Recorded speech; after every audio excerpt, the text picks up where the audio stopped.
Hi, I'm Christie Cawley. I'll be your conversation host today, and I'm joined by Russell Livingston, the CEO and President of Babb Insurance. We're here to talk about the NAMI Keystone CEOs Against Stigma program, a wonderful initiative that builds a community of leaders who are really pledging to elevate the importance and awareness of mental health in the workplace.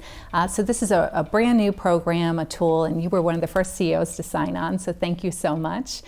Russell, let's talk about mental health in our workplace, shall we? That's complicated. It is. It's really complicated. As a leader, how has mental health as an initiative and a priority taken shape over the past 2 years with the pandemic? It's become a top priority, if not the top priority. Yeah. Our people and their ability to deliver is largely dependent upon their well-being. Yeah, absolutely. And you know, statistics are showing us that prior to the pandemic, 1 in 5 Americans was navigating mental health. So big topics such as depression, anxiety, substance abuse, which often falls under that umbrella. And we know with the pandemic, it's exponentially been increasing. Some of the studies recently are saying even 2 in 5, possibly more.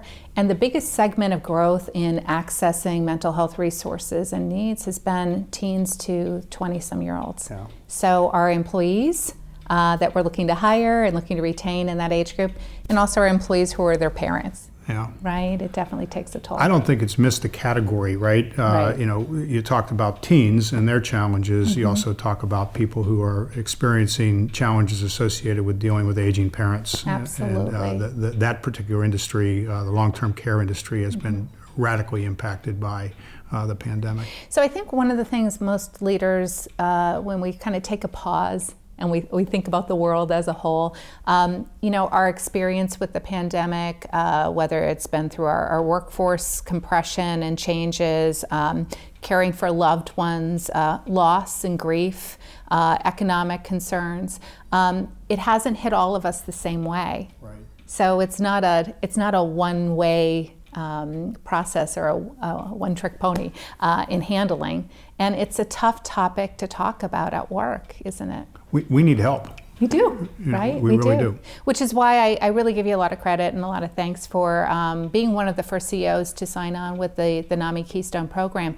You know, the CEOs Against Stigma program is an initiative that actually is looking to support organizational leaders with a path of resources, insight, how-tos, training in activating this intent of raising the importance of mental health by way of action, right? Right. It's been a missing piece of the puzzle. You know, and as employee wellness programs have changed, evolved over the years, I find it interesting, you know, back in the 1980s and 90s, you know, having a gym on site and biometrics, and we were doing health, heart rate monitoring, big initiatives, right? And you remember when we were bringing those to our workplaces.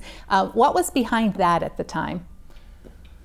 Well, I think healthcare cost was the driver there, Yeah. and it certainly has evolved over the years to where you know, I think in its infancy it was about safety, and then it became about healthcare cost. Absolutely. And now we've entered this discussion that is so desperately needed around mental health. So there's been evolving chapters where on the front end, as leaders, this may not have been our background to talk about health, you know, and wellness.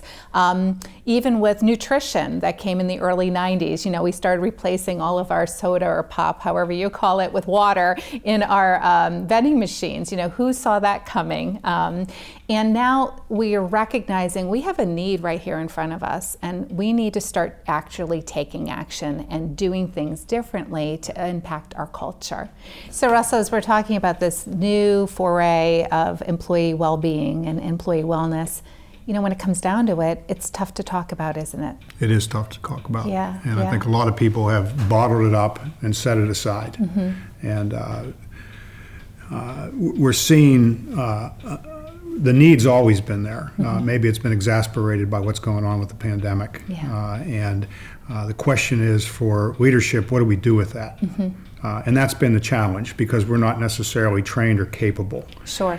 So blessed with so many resources that have developed during this process. Right. And there's been some battles that have been fought and want. So looking forward as we approach this, the question is, how can we have a greater impact, and where can that impact be made so it's effective?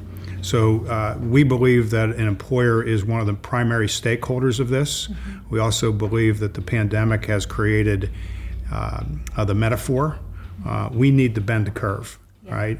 Particularly with mental health as these things pop up. And it's a challenge. So taking some inspiration from that perspective, you know, when we as leaders look to take initiative in our organizations, whether it's a new product, a new solution, a new procedure, a new software implementation, whatever it might be, we put a plan in place, don't we? There's a process. There's a process, right? Like any other business challenge or any other hardship or any other opportunity, there is a process. How CEOs and leaders are trained, they need to have that game plan. One of the things that we know is to start any great initiative that's going to be successful, we want to start with aligning some goals, right? Making sure that we're all kind of looking at this in a similar way.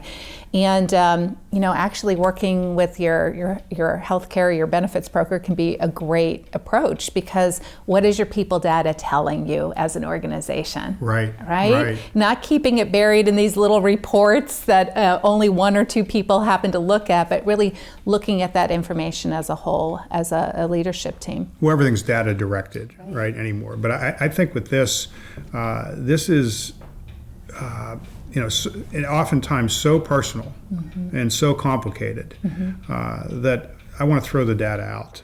And I just want to go right to the process. And I want to find the subject matter experts in our community that are able to deliver, so that we, as a business, our clients, as our clients, have the confidence to move forward with process and programming that creates the desired outcome or creates the likelihood of a better outcome. Absolutely. So I think the stats are there, and they're sad. There's sadness in those stats. Yeah. The question is, what do we do with it? And what I think is present in all leadership, it's a leadership characteristic, is that you care about your people. Right, absolutely. And the question is, now that you care, what do you do? And that's where we need to bring out those resources. Yeah, absolutely. And some of those resources might, at least the ones through the CEO Against Stigma program that we've been talking about, it's helping leaders consider policies that can guide their practices, right? That they can build confidence within their management team and leadership team to say, this is what we stand for, here's what we do, here's what you have access to, and here's how I'm going to respond when situations present themselves that might indicate that somebody needs some help. So let's talk about that a little bit, because I think this is a tough one in a lot of organizations. It really is. I mean, you talked about stigma, and that's really kind of the word that grabbed me when I was initially introduced to NAMI and the CEOs Against Stigma. We put things aside, right? We bury them. And sometimes they resurface in ways that create more challenge than if a process was applied. Otherwise, would have had a better outcome, right? So that's no different than in a manufacturing process or in the processing of an insurance claim. If at the beginning, if something isn't established and put in place on the right basis, we're going to see it someplace else. Sure. And it may become really, really complicated. Yeah. So, you know, as we were talking through this, I kept thinking about the process, and you know, there are things that we're doing well, and there's things that we certainly can be doing better. And I think one of the priorities is to bring in your mid-level management group into the discussion. And make them aware of the resources so they can direct people to those resources. But those conversations also can be clunky. I think that's a good word, clunky. I'm fine. Yeah, like, I'm fine. Why do I need this? I'm good. Right, I'm good. I don't want to talk about this. Right? And we want to make sure that by way of introducing these types of thoughtful approaches to our workforce, we're not we're not inferring that all of a sudden we be looking at all leaders as becoming mental health experts and social workers and therapists. That's not what we're saying. What we are saying is there's a practice to helping people get comfortable talking about these needs that are present, just like we talk about other illnesses, other chronic illnesses, other situations that people navigate much more readily and openly. I am the least qualified person in this room, right, in regard to dealing with those types and kind of issues. I hope I have situational awareness, though, that allows me to understand when something isn't quite right. So let's talk about that, because that's actually leading with self-awareness and authenticity goes a long way. And being the type of leader that recognizes I don't have an expertise in this, but I do have an expertise in my care for my employees. And when something doesn't seem right with somebody who has been part of my team, I have an opportunity to take it a step further and to see if they need something. So how does that kind of conversation take place? Yeah, I would say that is basically a redirect to somebody who knows how to do that, right? I'm not suggesting that I'm going to get into that space and want to spend time there. What I do want to do is offer help and assistance and illustrate that we care. You know, I think really what I'm trying to do and what we're trying to do collectively is to put in place processes that allow people to activate the resources easily, comfortably, and confidentially.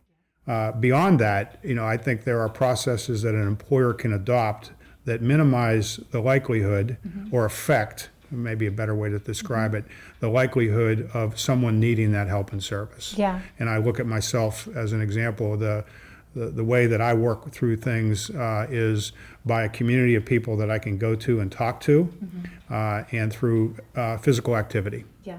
So we can't necessarily create those environments where people can speak to others, right? That's dependent upon the individual. But we have done some things with regard to creating, kind of gamifying a system of physical activity and having some fun doing it. Sure. Yeah. Well, and ways of engaging your employees, right? In different ways, meeting them where they are. Right. So the nice thing is the team at NAMI Keystone really took stock of what CEOs, leaders like yourself were saying about the difficulties in translating the intention. Right, I care, I recognize we have a need in our organization, I need some process, I need some help, I'm not the expert, I don't have a confidence in this space, but I'm willing. I'm willing to say, I don't know enough about this yet to know how to do it. And so the CEOs Against Stigma program that's at no cost for any size organization. So it doesn't have to be large organization or small, for-profit, nonprofit, government, it's all good, all under the same umbrella. Actually is a 6-step process to help leadership take a look at this initiative and how to create a path within their own company. Training for managers and leaders to get more comfortable recognizing indicators or signs that perhaps someone might be in need. So like, if we're working together and we get a sense of kind of how we work and, you know, how you show up on Mondays and how I kind of wrap up the week on Fridays, and all of a sudden something seems different, what does that look like? Wow. Well, I'm back to the ability to handle that. Right. And you talked about two things, and one was the confidence and taking that step forward. The second was taking that step forward. So, I think what would create a pause or hesitancy for me to get into the space where we were going to make mental health a priority within our organization would be the fact that we've never done it before. We hope it naturally happens. But our climate and our culture isn't set up to make that occur, Correct. right? So that process that NAMI delivers has enabled us to think through this and craft a strategy that's appropriate for us. Sure, and I think for CEOs, for leaders, feeling like that's, on our shoulders, right? That we're supposed to bring this insight ourselves. Right. And that's a tall order. One of the things that I think all of us need to kind of take a pause and remember is, as the CEO, it's really our number one job is to leverage the talent we have and to leverage our resources and to realize that we can approach this as a team. Yeah. And by doing so, you're creating an opportunity for other people to grow in their capability as well. That's huge. The growth thing is huge because you say leverage your capabilities, right? That seems like it's one-sided. This is about your people, right? And if you can create an environment where they are enriched in their lives and finding, fulfillment in their work, then I think you've done a good job. I wish I could do a better job in doing that. So Russell, thank you so much for being with us today. I think your insights are so helpful and so relevant to so many other leaders. So in short, if you are a CEO, leader in your organization, you recognize the need to elevate the awareness of mental health resources and reduce stigma in the process. Your first step is to recognize it. Number 2, talk to your leadership team, get some input from them. And number 3, sign up for the CEOs Against Stigma program and get familiar with all the resources, training, support to help you build the process moving forward for your organization. So again, in wrap, thank you, Russell, for your time this morning and your expertise. Number 2, thanks to the Stoughton Farm Foundation for their incredible generosity and support in helping to fund this program. And number 3, look for more information and sign up today at ceos.namikeystonepa.org. And thanks again.